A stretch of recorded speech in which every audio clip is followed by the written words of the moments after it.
जय जगन्नाथ मुझे प्रिय संकेत महांती आम प्रायतः मेडिसिन विषय बेसी वीडियो दिया करूँ।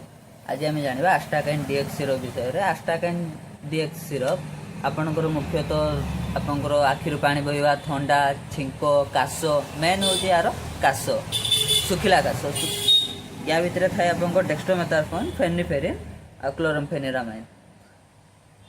डेक्स्ट्रोमेथासोन 15 mg थाए फेनिफेरिन 2 mg फेनिफेरिन 5 mg एटा हूँ पर 5 ml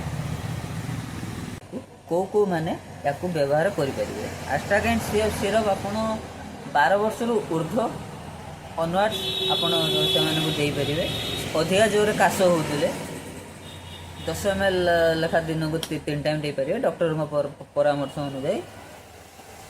अधिक जोरे काश होते बेसी तो प्रायतः राति टाइम अधिका जोरे काश हुए जो मैंने ये सब गति से जाती आपड़ आस्टाकाइन डीएक्स सिरप रेकमेंड करूँ। आस्टाकाइन डीएक्स सिरप बहुत माने पॉपुलर मेडिसिन। आस्टाकाइन एटा मानकाइंड फार्मा द्वारा रेडी करा जाता है।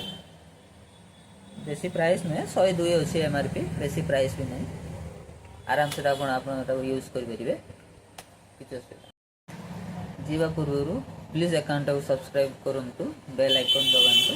जय जगन्नाथ।